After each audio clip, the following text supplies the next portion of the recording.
Assalamualaikum warahmatullahi wabarakatuh. Teman-teman Al-Asjad dimanapun Anda berada. Adat basandi syarak, syarak basandi kitabullah. Artinya adat Minangkabau bersendi Islam, Islam bersendi Al-Quran. Sekarang kita berada tepatnya di Batu Sangkar, masih di Padang, ya, di Sumatera Barat. Sekarang kita berada di Istana Pagaruyung, atau orang sebut Minang adalah Istana Pagaruyuang. Mari sama-sama kita ikutin kembali menelisik dan melihat apa dan bagaimana Istana Pagaruyuang ini.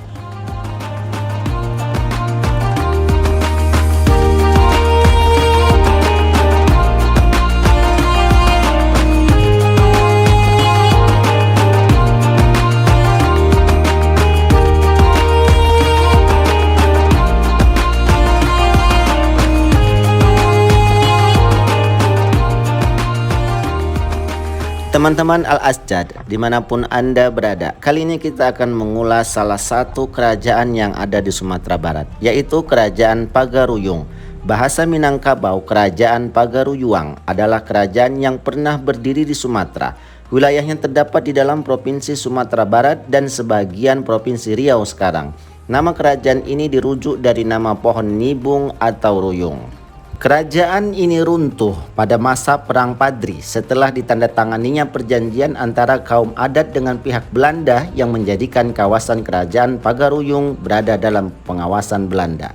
Sebelumnya kerajaan ini tergabung dalam Malayapura, sebuah kerajaan yang pada prasasti Amogapasa disebutkan dipimpin oleh Aditya Warman yang mengukuhkan dirinya sebagai penguasa bumi Melayu di Suwarna Bumi. Termasuk pula di dalam Malayapura adalah Kerajaan Darmasraya dan beberapa kerajaan atau daerah taklukan Aditya Warman lainnya. Munculnya nama Pagaruyung sebagai sebuah kerajaan Melayu tidak dapat diketahui dengan pasti. Dari tambo yang diterima oleh masyarakat Minangkabau, tidak ada yang memberikan penanggalan dari setiap peristiwa-peristiwa yang diceritakan. Bahkan jika menganggap Aditya Warman sebagai pendiri dari kerajaan ini, tambo sendiri juga tidak jelas menyebutkannya. Namun dari beberapa prasasti yang ditinggalkan oleh Aditya Warman menunjukkan bahwa Aditya Warman memang pernah menjadi raja di negeri tersebut, tepatnya menjadi Tuhan Surawasa, sebagaimana penafsiran dari prasasti Batu Sangkar. Dari manuskrip yang dipahat kembali oleh Aditya Warman pada bagian belakang Arca Amogapasa disebutkan pada tahun 1347 Aditya Warman memproklamirkan diri menjadi raja di Malayapura. Setelah meninggalnya Aditya Warman, kemungkinan Majapahit mengirimkan kembali ekspedisi untuk menaklukkan kerajaan ini pada tahun 1409. Legenda-legenda Minangkabau mencatat pertempuran dahsyat dengan tentara Majapahit di daerah Padang Sibusuk. Konon daerah tersebut dinamakan demikian karena banyaknya mayat yang bergelimpangan di sana. Menurut legenda tersebut, tentara Jawa berhasil dikalahkan. Sebelum kerajaan ini berdiri, sebenarnya masyarakat di wilayah Minangkabau sudah memiliki sistem politik semacam konfederasi yang merupakan lembaga musyawarah dari lembaga nagari dan luhak. Dilihat dari kontinuitas sejarah, Kerajaan Pagaruyung merupakan semacam perubahan sistem administrasi semata bagi masyarakat setempat suku Minang.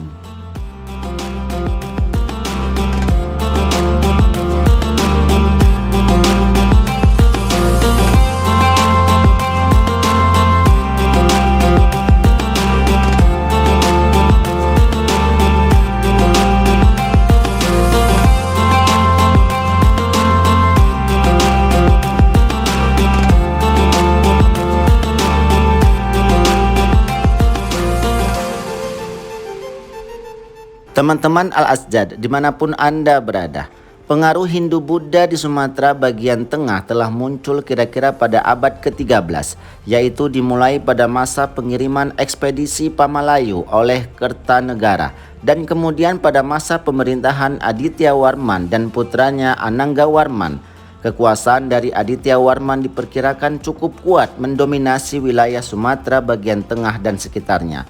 Hal ini dapat dibuktikan dengan gelar Mahadiraja yang disandang oleh Aditya Warman seperti yang terpahat pada bagian belakang Arca Amogapasa. yang ditemukan di hulu Sungai Batanghari, sekarang termasuk kawasan Kabupaten Dharma Seraya.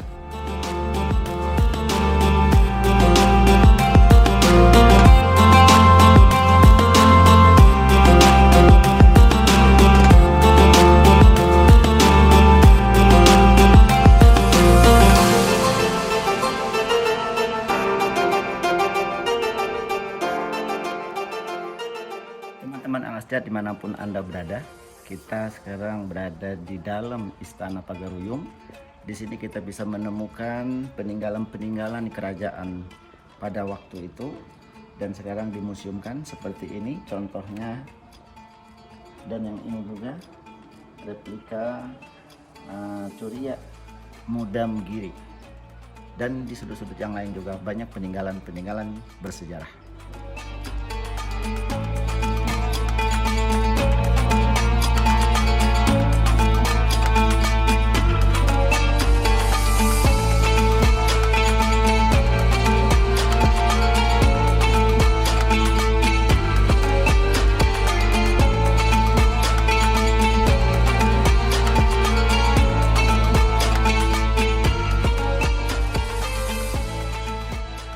Teman-teman Al-Asjad, perkembangan agama Islam setelah akhir abad ke-14 sedikit banyaknya memberi pengaruh terutama yang berkaitan dengan sistem patrilineal dan memberikan fenomena yang relatif baru pada masyarakat di pedalaman Minangkabau. Pada awal abad ke-16, Suma Oriental yang ditulis antara tahun 1513 dan 1515 mencatat dari 3 raja Minangkabau, hanya 1 yang telah menjadi muslim sejak 15 tahun sebelumnya.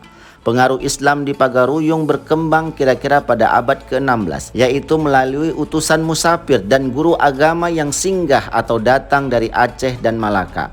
Salah satu murid ulama Aceh yang terkenal, Syekh Abdurrauf Singkil, Tengku Siah Kuala, yaitu Syekh Burhanuddin Ulakan, adalah ulama yang dianggap pertama-tama menyebarkan agama Islam di Pagaruyung. Pada abad ke-17, kerajaan Pagaruyung akhirnya berubah menjadi Kesultanan Islam. Raja Islam yang pertama dalam tambo adat Minangkabau disebut bernama Sultan Alif. Dengan masuknya agama Islam, maka aturan adat yang bertentangan dengan ajaran agama Islam mulai dihilangkan dan hal-hal yang pokok dalam adat diganti dengan aturan agama Islam. Pepatah adat Minangkabau yang terkenal, adat Basandi Sara, Sara Basandi Kitabullah, yang artinya adat Minangkabau bersendikan pada agama Islam, sedangkan agama Islam bersendikan pada Al-Quran. Namun dalam beberapa hal masih ada beberapa sistem dan cara-cara adat masih dipertahankan, dan inilah yang mendorong pecahnya perang saudara yang dikenal dengan nama Perang Padri, yang pada awalnya antara kaum Padri atau ulama dengan kaum adat, sebelum Belanda melibatkan diri dalam peperangan ini.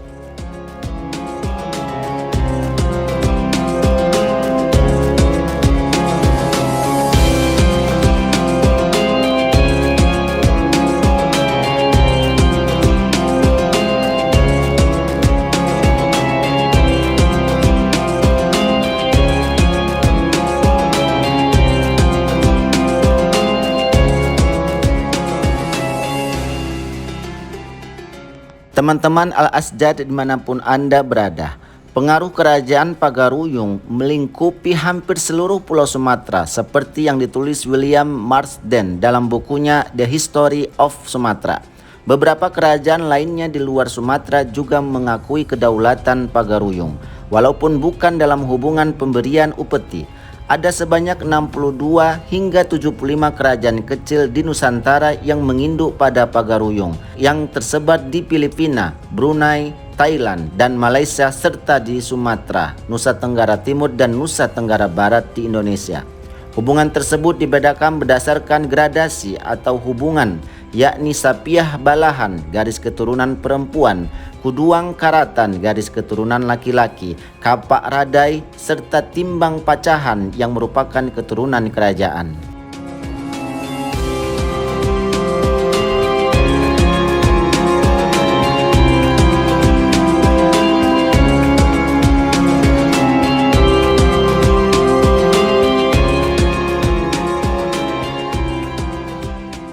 Teman-teman Al-Asjad, Istana Pagaruyung disebut juga dengan sebutan Istana Basa. Adalah sebuah istana yang terletak di Kecamatan Tanjung Emas, Kota Batu Sangkar, Kabupaten Tanah Datar, Sumatera Barat. Istana Basa ini berjarak lebih kurang 5 km dari pusat kota Batu Sangkar. Istana ini merupakan objek wisata budaya yang terkenal di Sumatera Barat. Istana Basa yang berdiri sekarang sebenarnya adalah replika dari yang asli. Istana Basa yang asli terletak di atas Bukit Batu Patah dan dibakar habis pada tahun 1804 oleh kaum Paderi yang kala itu memerangi para bangsawan dan kaum adat. Istana tersebut kemudian didirikan kembali, namun kembali terbakar tahun 1966.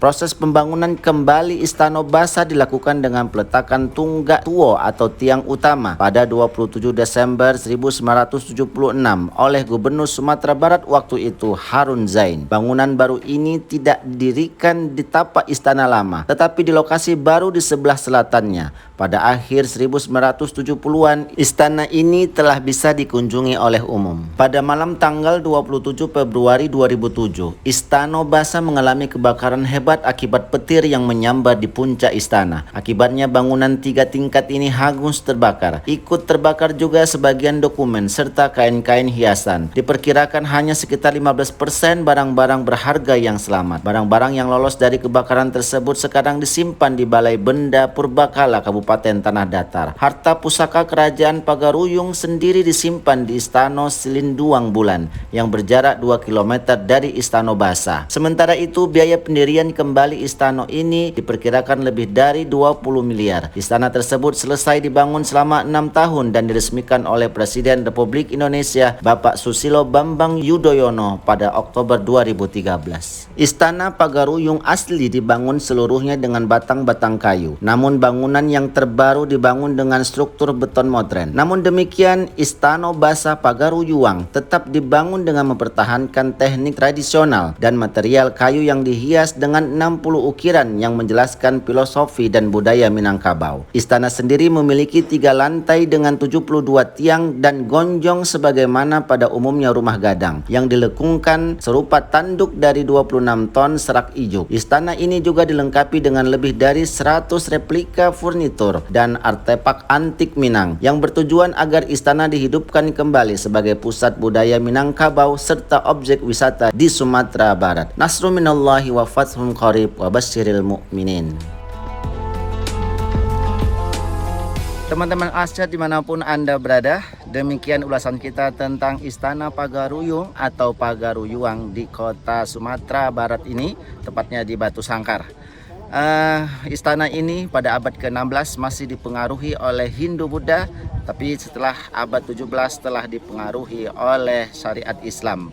Mari sama-sama berkunjung kemari melihat kisah tentang sejarah kebudayaan kita dan sejarah Indonesia. Jangan lupa like, komen, dan subscribe acara kita. Mudah-mudahan terus berlanjut. Wassalamualaikum warahmatullahi wabarakatuh.